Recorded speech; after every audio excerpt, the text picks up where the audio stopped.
I think what pastors are grappling with now is what's online's purpose? Because we know deep down that the church needs to be in person for it to be a church. That is controversial with some people. There's a group of people that are all in on the metaverse, and I'm into it. Like we live in technology for church. So we are massively into whatever technology we can, supply to help churches. But there is a dynamic that's scriptural. And we know from the fact of what happens in everyday life, when you're with people, there's dynamics that happen that do not transfer from a camera to a screen into the heart and the mind of someone consuming. Round 2, episode number 2 of the Churchtech podcast. Here we come. Here we come. It's going to be great. We're talking about some good stuff today that is really important. I mean, we have lots of good topics. Hopefully we pick important ones. And as we get this out there, I think we said we want to hear from everyone listening about the things that you guys are feeling and thinking about and wrestling with and all that. But one of those topics is church online. So we thought we'd spend 30 minutes talking about, this concept of church online that has evolved, basically exploded since the pandemic hit, right? Right. Because church online's been around for a long time in various forms. And it's like anything. I think online. It started in like the like early 2000s, right? Yeah, so you got like 20 years of church online in some iteration. Yeah, the first thing I remember doing is getting the sermon up and putting it up there as an MP3 when I didn't even know what an MP3 was. And then the MP3 and then video, and then it's just kept building. Now where obviously post-pandemic-ish, it's come a long way in the last couple of years. So it'd be good to talk about some of the things that we think that church online is and does, and some of the things that, and some of them my personal views, kind of being still very connected to the local runnings of churches and talking a lot to pastors, as you do too. Some of the things that church online I don't think is or shouldn't be. So we can get into that. Yeah. I mean, maybe for folks that may not know exactly what it is, or they're trying to figure it out, or maybe they just don't know the name, but they've been doing some version of it, kind of thing. We can set that up. What did church online look like when the pandemic hit? Well, because that's right now. That's what everybody's kind of doing now, right? Well, the week before the pandemic hit, it's basically the same as it was been for 20 years. Yeah, it had not really shifted, and unless you're a really large church with big tech resource budgets and all that, right? So it hadn't done much. Pandemic hits. First of all, there's a group of churches that had nothing online, maybe not even a website. Yeah, and of course, and they didn't have their sermon up. So that became, again, probably the entry point for most churches that hadn't been really serious about online. Right. But if you were already online, you were scrambling to now, how do I take the interaction that happens in a face-to-face setting and somehow get that on the computer screen?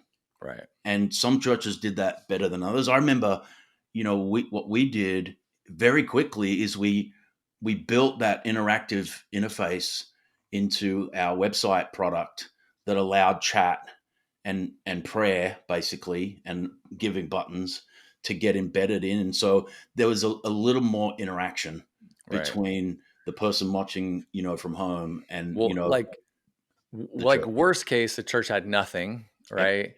And for most churches, the best case that they were doing was they'd have a camera in the back. Mm-hmm. Or maybe if you were one level up, you had kind of multi-camera. You might have 2 or 3 cameras. Right.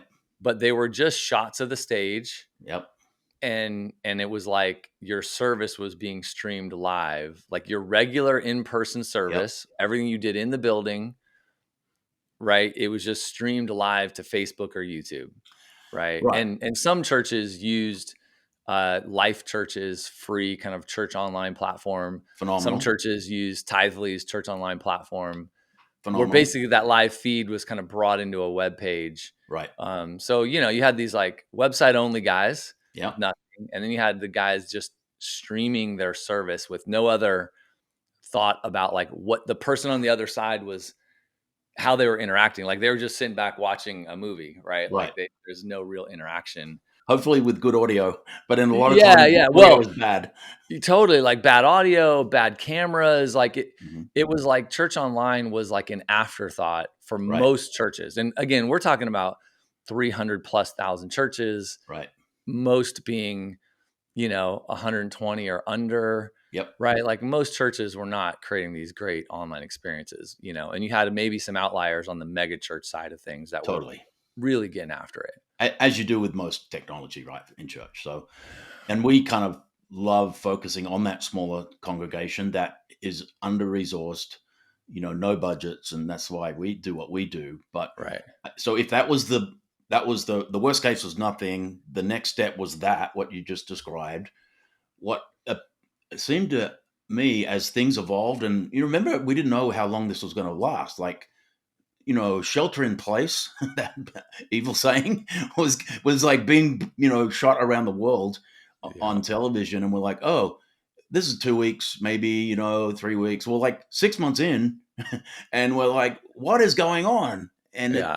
and I there remember hitting like June, July going like, I'm losing my marbles. right, Like I gotta, and I there gotta was go somewhere and do something.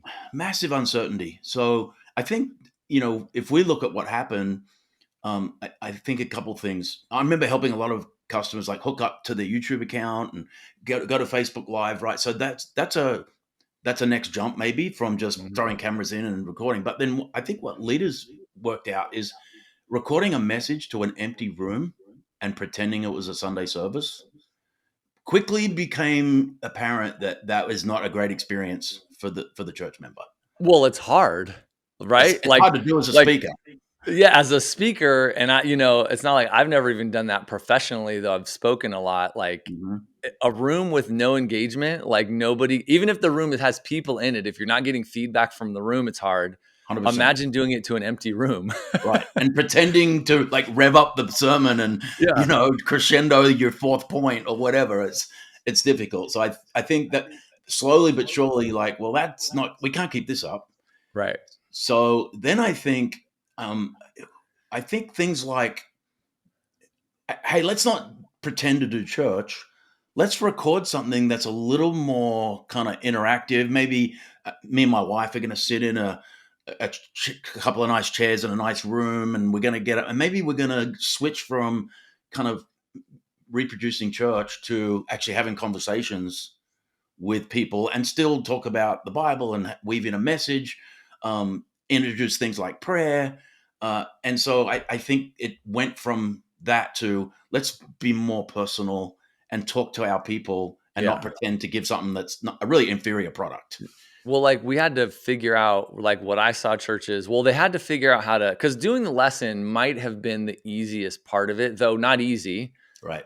But like I'm already delivering a lesson. I'm already Right. preaching something. Yep. So I'm gonna just, suck it up and do it to the camera. Right. But at least that was already happening. But like worship and prayer Right. are really hard to do Yep. online. They're hard to Really, do really live. hard.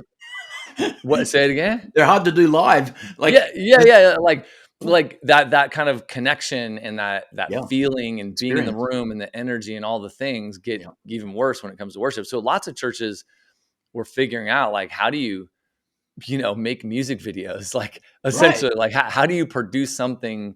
And one of the things that I really loved that I saw lots of churches doing, I don't know who the first one was to do it, but they're like, think about like being on a Zoom and you have all the squares Yep. and like every square was a different musician. Right. And so they would do the whole production Yep.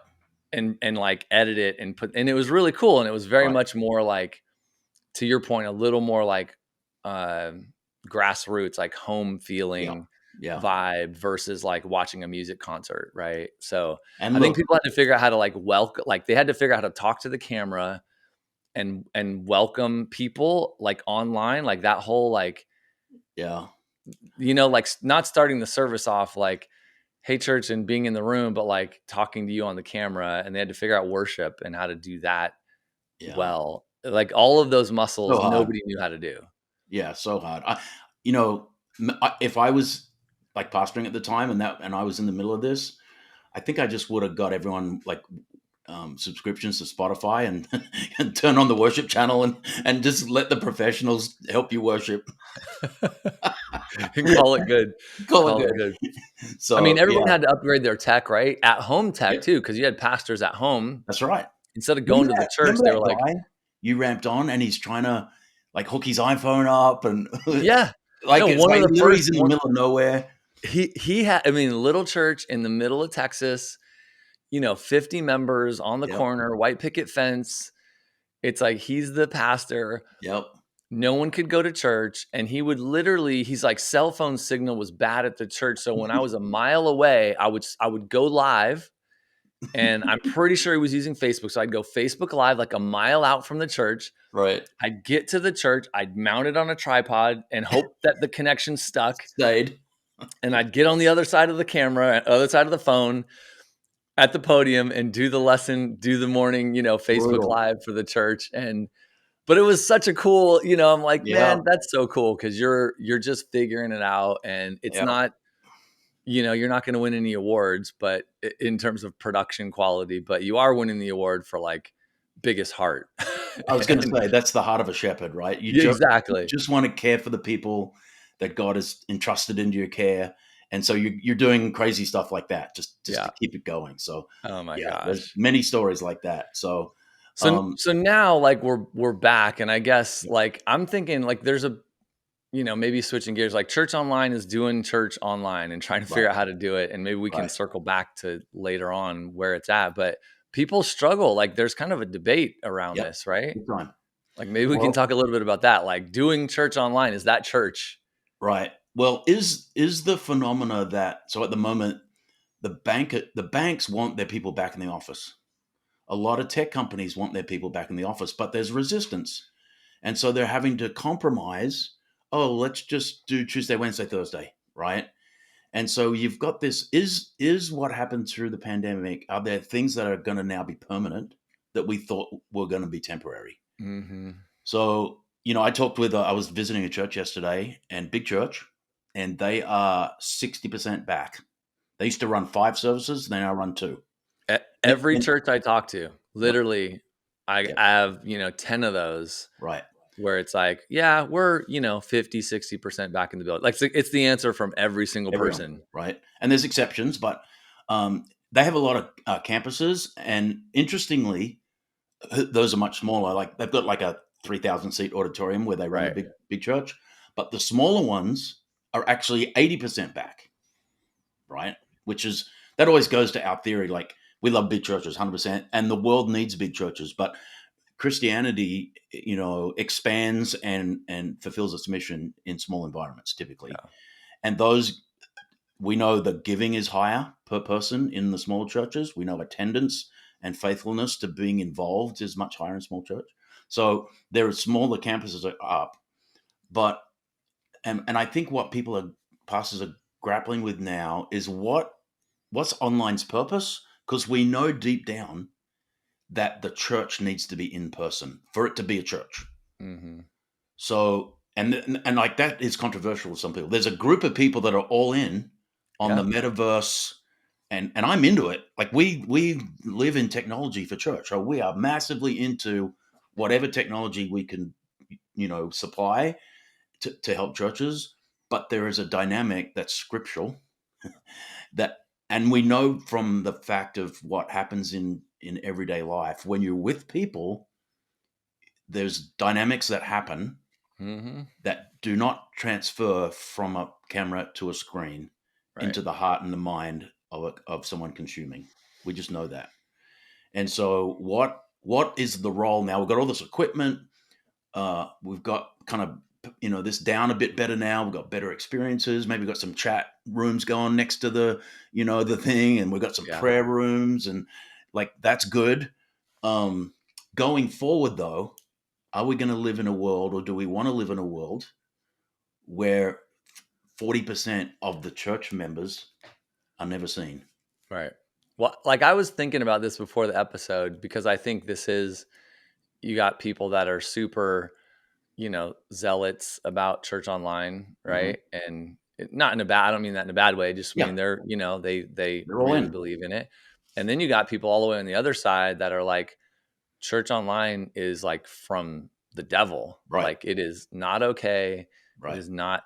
And so I'm like, I was thinking, right? Like, what if, you know, Peter or Paul came back today, Yep, like right now, right? yep, Because they lived, a yeah. long time ago, and they Scrolls did, and parchments.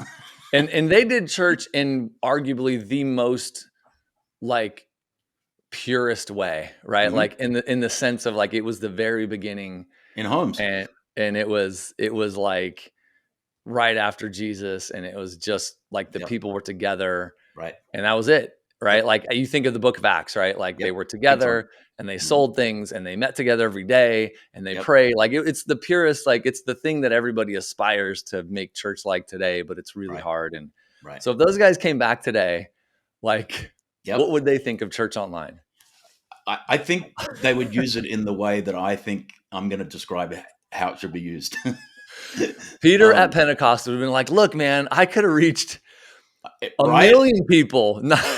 right. So, look, I think that technology is a gift from God to be used to fulfill the Great Commission. Go into all the world and preach the gospel so that people believe, repent, believe that Jesus is Lord and Savior, and that's what's going to change the world. So would the early church have used technology? I 1000% believe that the Apostle Paul, like this guy's like walking, riding donkeys, catching ships, getting shipwrecked, getting beaten, getting like jailed, writing letters that took 3 months. He was using technology. 100%. He The was pen and writing paper. letters. At Yeah, the time, right, that was the technology of the day to reach right. people. And so he would write a letter to a church that he'd visited, or even some that he didn't visit, and some runner would take 3 months and deliver it, or a few weeks, or wherever, right? So, Yeah. like, I totally the early church would have used technology. That's beyond doubt. How we then use technology, and this is kind of bring us maybe to the next point, is where does this online digital thing, where does it live, Yeah. and how should it be used to its most effective end? And I think that it's the best evangelism, outreach, try before you buy opportunity that the church has to build their local congregations. And I think online is going to essentially evolve to being the entry point to come to church in person. And that's where I think its purpose should be. I don't think like if I'm sick, I'm not going to go to the building, so I'm going to watch it online. If I'm out of town, I'm going to listen to the podcast later. When I'm coming home on a plane. If I'm in town and I'm part of a community, you should be there 2 or 3 times a month in person. And so, therefore, all of this stuff that we just I mean, spent, hopefully more. I know that hopefully maybe, more. right? Like again, if you think early church, and Oh, it was daily. it was every day, right? Right, Like, and again, right. I don't pretend to really, right? That was then, now is now. I don't know what it should really look like, what Jesus really wants, but I know he wants us together. Look, when Like, I was doing church ministry, I was happy with 2 to 3 times a month, and right, you were fortunate to get that, because right, by the time you do traveling soccer teams, someone's coming into town, the family, Thanksgiving, every 4th of July, like there's seven, like there's probably 10 moments a year where you're automatically not coming. right. Right? Pastors hate the 4th of July weekend. They hate it because everyone goes out of town. It's like the worst ever, right? And never try and raise money in July. Um, but so there's 10 gone, and then all the other random stuff that happens. So yeah, should people be in church every week? Yes, they don't. They're not. So let's get back to whatever that new normal is for you to be able to. Why should you be in church? Because you're going to grow spiritually. You're going to get to worship with the saints in a collective environment that is uplifting and positive and encouraging to your soul. And you're going to get challenged because relationships challenge you. And maybe you serve, and you turn up early and you set up chairs, or you work the Right. sound desk, or like all of those things are building you as a Christian, and Right. those things can't be replaced with online. Yeah, like you get the practice being like Jesus, right? That's Like the right. church gives you the environment Yep. to work on, Yep. you following Jesus and what that looks like. And Right. it, you need Yeah, people, that's a right? really good point. What's that? That's a really good point because, like, being a Christian at home in my house is kind of easy, but when I have to It's drive and really easy. when I have to drive and get sideswiped by some driver, and I don't want to just yell at him, and I come into this place, and someone takes my parking spot, and someone's in my chair, and like there's all these things that are conspiring against me to Yeah, keep my heart right. But that's the challenge. total. Like loving people is not easy work, right? Yep. It's easy when it's convenient and you Mhm. can hop on a Zoom and Right. say what up, or like when Yep. it's online and I really don't have to interact. I can type a couple things maybe. Right. Like I'm Yep. not challenged with like loving people in that way. Yeah. But when you're together, you have to love people, and you got to Yeah. figure out what that means and being together. I think that a word popped up. I don't know who said it first. That kind of takes like this concept of church online and the concept of church in person, like physical being with people. And they called it hybrid church, Yep. right? And like Yep. this concept of hybrid church. And I was thinking about that. Like I look at my kids because I also think like, well, what's happening now with my kids is what church looks like in 20 years. Yep. And 20 years is a long time. Like I have no clue what that's going to look like, but I get a little bit of insight. Like my kids, get up in the morning, like having breakfast, we're hanging out, get them ready for school. We get them to school. So they spend, half their day, they're in person, Yep. their friends, with their teachers, doing their thing. Right.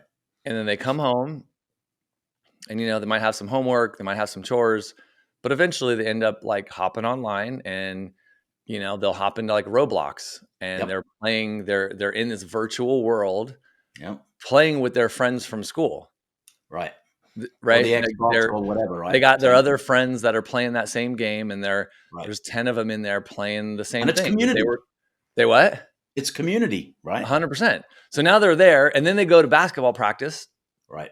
and they see some of the same school friends and some other friends, and they come home and we eat dinner, and then they, spend another 30 minutes playing something else, right? Playing Right. Minecraft or playing Right. Fortnite or something like that with Right. the friends they were at basketball practice with, right? So Right. they're like living in this kind of dual, Yep. right? They're physical and you need that. And then they're Yep. digital and they're hanging out with some of the same people and some other people. Maybe they have friends from, a school they used to go to, or friends when they moved that they're still connected to. But, Yep. they're kind of in this hybrid life anyways. Yep. And you and I live it too, maybe a little different, but Yep. Big we're time. doing this right now digitally. Right. Right. And, we saw each other last week on Friday, right? Like Yep. kind of live this hybrid life. And 20 years from now, like that's going to be pretty normal for our kids, or for my kids. Your kids are grown up. Yeah. My grandkids. Right. So I watch my 8-year-old grandson interact, digitally. The 4-year-old granddaughter is, she's not that interested yet, but she'll would be. And I think girls and boys are different, obviously. Yeah. But here's the thing. Like there's this life of interconnected reality and then into this virtual reality, be it on whatever level. I just think if the church kind of punts the mission and opportunity to reach people online, and then see that as a conduit for getting people in the building, and that's my conviction. My conviction is if I was pastoring today, I would 1000% be all in on digital and Yep. use every trick in the book. I would use everything. I would use SEO. You know, how we built our business a lot, and you taught me this years ago. Is around content creation and Dean, what you need to write a blog. I'm like, no one's going to read it, but fast forward 7 years. What's our blog traffic? Like 400,000 a month or Yeah. something Yeah. Yeah. views, It's off the charts. right? If I was planning a church today, I would just start writing about my community. Right. Like I would become the expert in what was going on in my town, not in spiritual matters, just everything. All the things. Yeah. I would just comment on Whatever your everything. community is about, right? Whatever the DNA of your Right, community is, like be in right, it yeah, and be a part of it, serve it, know it, talk about it right, online, right? right. Like Like all of maybe that, make a newsletter, publish a weekly newsletter on like all the right? happenings of your community, right? That's on your blog kind of thing. Exactly, right. And so and then I try to do that, and and use kind of organic, or maybe I do some paid search. I don't know, and I'm just trying to reach my local, and then I'm going to send them to an online experience, right? Whatever that is, it's you sitting in a lounge chair or lying on your banana lounge in your pool. Like I'm going to have, I'm going to introduce you to who we are, what we believe, our mission, and then I'm going to ask you to come, to 777 Faith Avenue on Sunday morning at 10 o'clock Yeah. to Someone get come that and out meet there. us. Yep. So that's what I think the opportunity going forward is. And then, Yeah. you think about Roblox and all these metaverse things. Should the church be in there? Absolutely. Just like Coke and Pepsi are going to be in there. They're going to be setting up shop in the metaverse. So we should have churches in the metaverse. But I think the whole idea is we want to find them there, and then we want to lead them into the local church so they can Yeah. have all the things we just talked about, the It, experiences of doing life with other Christians. yeah. And I think, going again back to my kids, like I think it's as a way of reaching people 1,000,000%. But I do think there's some universe in the future where it goes beyond just reaching them, and it actually is part of this like hybrid life that you live. Like, right, you people will live In both. online and in person, right? Yep. Because we do it today, and No our question. kids, your grandkids, are only going to do it more. They're going to do it more like it's going to be more immersive. It's going to like the Very. online part of it is going to be far better than what we have today. Right. And they're going to live in person and online. It's going to be a dual thing. And so it's going to Yep. be for reaching people and connecting and all those things. Yep. And churches are probably going to also have to be like, it is also part of how we do community, not Yep. as a replacement. We know that, like, we Right. believe, hopefully nobody listens thinks so we're like, hey, Yeah. all church online. Like, but I think it will be part of and a way to get people into community. But even for the people in the community meeting in person, it'll be Oh, like, they'll do there's it online value. too. Yeah, totally. It'll be this kind of, they'll be doing both Yeah. And in maybe a as the pretty tools meaningful way. develop, it is a hub for, a lot of things, right? Definitely consuming. Definitely, oh man, I wanted to see the message, you Right. know. And definitely. But yeah, so I think you're right. This intertwining of digital and physical is here to stay. It's never going away. And I think the experiences are just going to keep evolving Yeah. because technology keeps And evolving, and this, and I think, yeah, and I think there's a place too, like, there's a group of people, probably a really large group of people that maybe can't physically meet in person, right? that Or always or has it's been. extremely challenging for them to, Right. right? Like something, whether it's illness or Yep. disabilities or you For name it, sure. right? There's that group of people, which I imagine is large, that church online or hybrid church having those things is probably real. Like, it's probably like, as it has gotten better, there's 100%. probably a really massive group of people that are being served that they're like, I can't get into church, or Yeah. if I can go, I can maybe get there once a month because of how difficult it is. Yep. Just stuff like that. Like, Right. and like, or Well, people that maybe live in places where there aren't a church. Like, I don't know, right. those, they probably exist. For sure. And like you think back how we used to solve that problem, we'd buy a bus Yeah. and go to the nursing home and pick them up and bring them to church, right? Right. That's kind of what you did. Or you went to the prison and did prison ministry, or Right. Right. like, so yeah, technology is going to make it easier. That's why we both agree that, Peter and Paul would have embraced the technology because it would Yeah. have got the message to more people. And that's the whole point. Right. So yeah, definitely all of those things that we used to do, in the past before we had all this tech, it is, technology just increases productivity at every turn. Like it just makes everything easier, and you can do more of it. So Right. it makes total sense that the church that embraces tech is going to be able to do more of what its mission really Right. is. Yeah. So Well, amen to that. We'll do a super future episode fascinating. on. We're going on the metaverse next time. We'll go deeper on the metaverse. Going deep. Okay, I'm Yeah, down for yeah. that. Well, we might as well, right? Like, That's next. we touched on it, right? We hit it on the Yeah, fringes, but I feel like we yeah, can do like Life Church is doing it. So there's yeah, churches in the metaverse. It'd be fun yeah. just to talk about what they're doing and how it's working. And Do you have to have the goggles on to be in the metaverse? yeah, Okay. that kind of metaverse, like Yeah, that that the real metaverse, deal. Yeah, like my yeah, kids playing Roblox, which is kind of a meta. I don't know. I don't actually know what yeah. the formal definition of the Right, metaverse is, but right. whether you're playing like Roblox or Minecraft or Fortnite, they're these game. Yeah. experiences that have that. But to do like the Facebook metaverse or whatever, like Right. you're in Yeah. VR Right. headsets, Right. doing it. So That's next level. it's Maybe we can next find level. someone who knows more about. Maybe we get a guest on. I mean, we'll get Kyle from Life Church. He runs their church online program. Yeah, Maybe he'll that's come true. on and, Yeah, share some wisdom. that'd be good. Awesome, man. All right. Till next time. Good times. Thanks, everybody. We'll catch you on the next one.